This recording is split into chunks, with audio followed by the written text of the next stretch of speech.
Hey everybody, Don here again, and I'm back in the hills. You know, yesterday I spent, 6 or 7 hours. I drove down to the southwest corner of the state. I think I fished on 3 different rivers trying to put some trout in my creel, but wasn't meant to be. Probably put on 150, 160 miles on the Jeep, just driving around, looking for some good spots to fish. I fished some beautiful spots too, but couldn't catch any fish. All right, look at that. Landed me a stick fish. I'm not gonna cook this one though. I'll let that one go. Oh, stick fish number 2 coming in. Oh, that's a big one. Well, that's a heavy one. No fish, no fishing videos. So I said, well, what the heck? I mean, yesterday it was 75 degrees. Today the high is supposed to be 50 to 55. So I said, well, that's a better day for shed hunting anyhow. Plus I've been having really good luck. So I'm heading up to the same area where I found that beautiful shed my last trip out. Is that a beautiful shed or what? But I'm coming from the opposite direction. And I know if I go up in here, and this has been cut more recently, and I'm gonna run into some slash on the ground and probably some blackberries, but I also think I got a better chance of finding a moose shed up higher where I'm going here. So I'm gonna go up as high as I can, and then I'm gonna cut back across towards where I found that deer shed and just scour the hills. I need the exercise anyhow, so I get more exercise hiking in the hills than I do fishing. You can kind of see that ridge up there. That's the far side of the ridge I was on last week. From here across to over there is probably a mile or so, but I'm gonna work up in there, and there's a lot of yellow birch in here too, so I'm gonna be keeping my eyes on the ground, but I'm also gonna keep my eyes on the trees and see if I can find some chaga.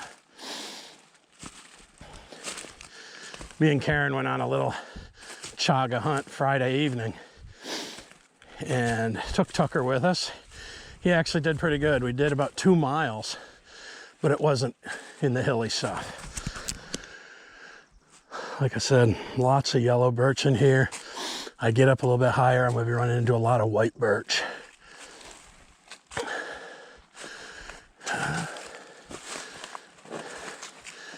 Keep my eyes peeled on the ground and 6 feet up.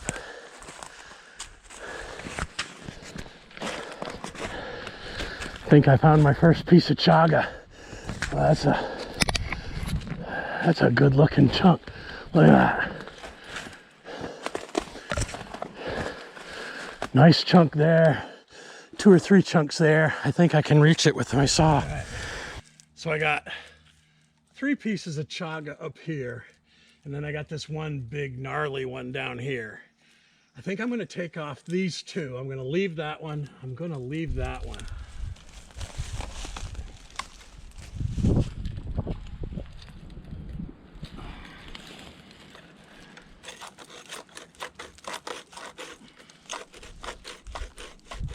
Oh, you can see the gold coming out of that as I'm... Look at that. Chaga gold right there. Now, I might just take this one piece, and I might take this bottom piece. I've left enough of the, I think it's called the mycelium, that will keep growing. But look at that. We're gonna make some tea later on. That's a beautiful piece of chaga right there. Look at the gold. That's gonna be good. I'm gonna wrap that up.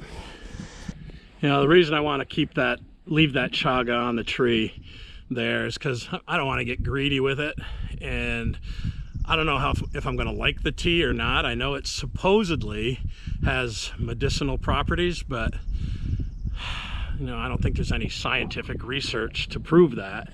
A lot of people will attest that chaga has medicinal properties. I know it is high in antioxidants, so I'm going to leave that. I'm going to head up the hill. Now I'll keep my eyes a little bit more on the ground. And, you know, if we like it, well, I know where there's some more. It's a shed hunt, chaga hunt. So far, the chaga hunt is successful. You can see this spot I'm in now. I was logged off about, I don't know, 10 or 12 years ago. You can see it's just thick with whippies. But let me show you something up here. The moose have been in here.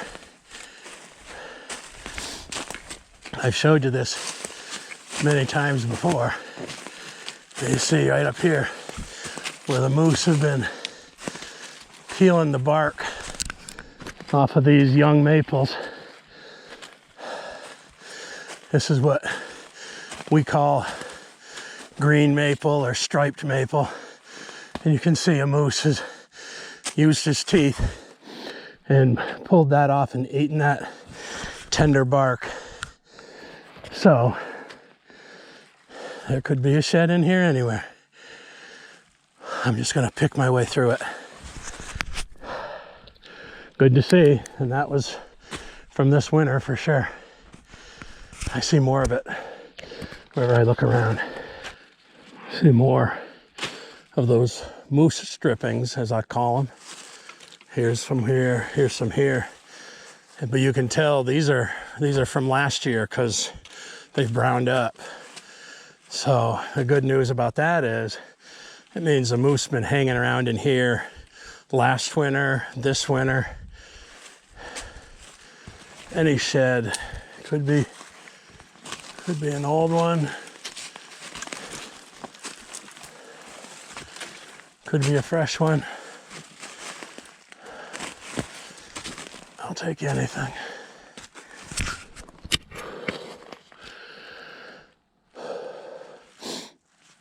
I'm getting to the top of this ridge.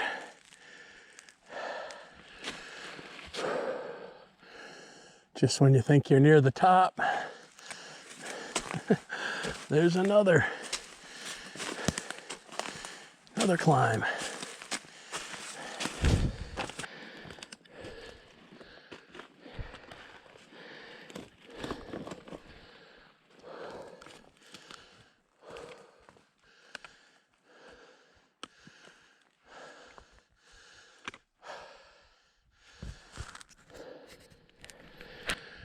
You know, the one thing I have not seen a lot of, and back in that cut where all the old maples, or the young maples I mean, all those moose strippings, I have not seen a lot of moose droppings. That way, where I was last week, there was a lot more of that. So that's where I'm headed.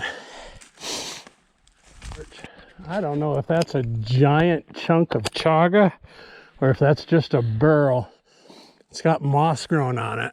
I don't know if chaga would have moss growing on it, but holy moly, if that was chaga, that would be a 5-pound piece at least.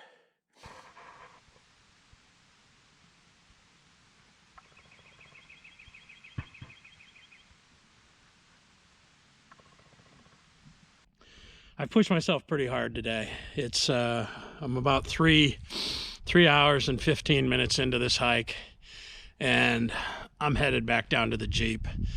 I'm gonna call this a successful chaga hunt, and maybe we'll make some tea when we get back to the house. Maybe I'll get out by the bushcraft shelter and make up some tea. We'll see. I've got about a mile as the crow flies to get back to the Jeep. No, that's not even close. At least a mile and a half as the crow flies to get back to the Jeep. And you can't travel as the crow flies in these hills. So I'm just going to shut this thing down. Thanks for coming along. We'll see you maybe back at the bushcraft shelter. Peace.